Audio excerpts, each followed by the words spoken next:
Welcome back to Mass Appeal. This is not easy to talk about. Losing a pet. It's one of the most troubling times for kids, for families, for everybody. So we have Ken Dolan Del Vecchio, an author, a family therapist. You're here to make it a little bit easier for us. Thank you for joining us. Nice to be here. Because this is the thing. A lot of times you have these great tips.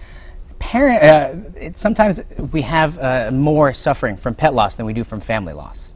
It can be very surprising for many people when they lose their dog or their cat or their rabbit that it hurts more than when they lost their sister or they lost their mother or father.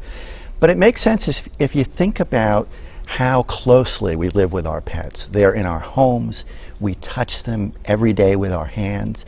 We try to get to know their likes and dislikes, and so we have to get close to them in a way that is like getting close to an infant. That's true, because we have to assume all of these things by hanging out with them so much. And this leads to a whole lot of a closer bond.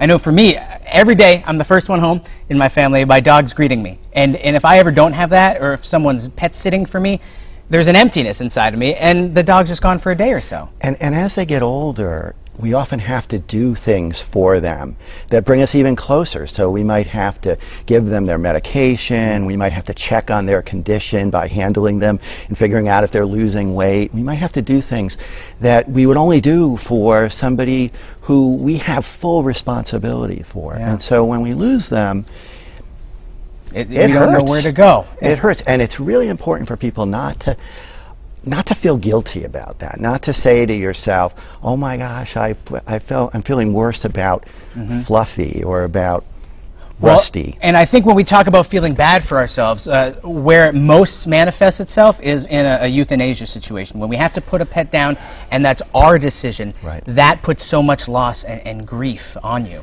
Such a hard decision, and it's important to keep in mind that it's a decision that's best made with the advice of trusted others, so your veterinarian, members of the family who know your pet and know you and love and respect you.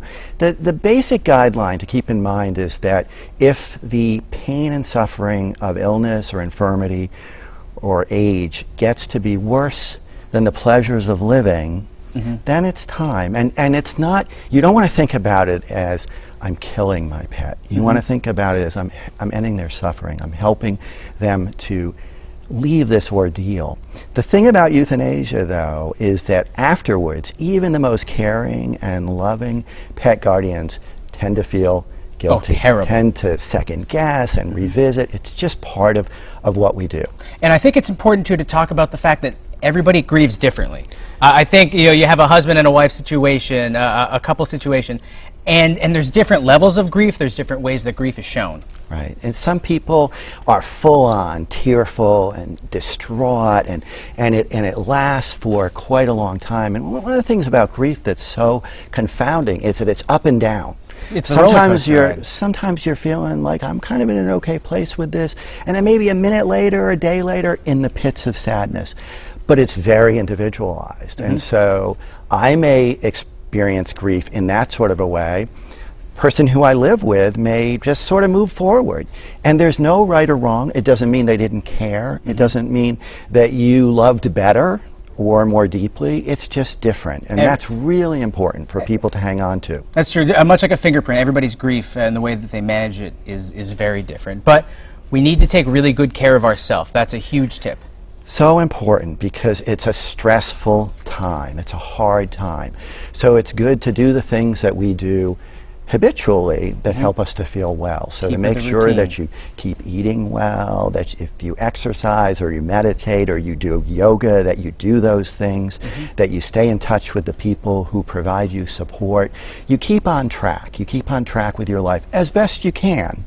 And you never know. And that being said, a lot of people will dismiss what we're about to say because they say, oh, it's not so bad. But visiting a therapist might be a good idea for some people. For some people, well, it's not going to hurt. That's true. Yeah, worst case scenario, it's not going to hurt.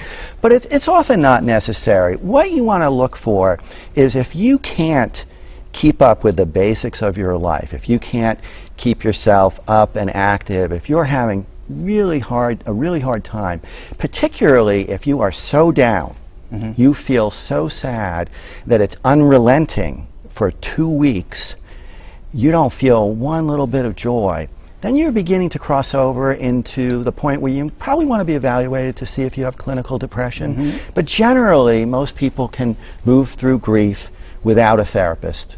And what we didn't even get to discuss, because unfortunately we're out of time, is how our kids react to it and the things that we should tell them. And our pets. Sometimes if you have multiple pets in the household, they grieve too. Sometimes they're grieving as well. So we have a lot of great resources on our website that you've given us. I want to thank you so much. This is a tough thing to talk about. Everybody has experiences like these or knows people who do. So thank you, because it's a tough process. Thanks for the opportunity to talk about it. Help to make it a little easier today. Ahead on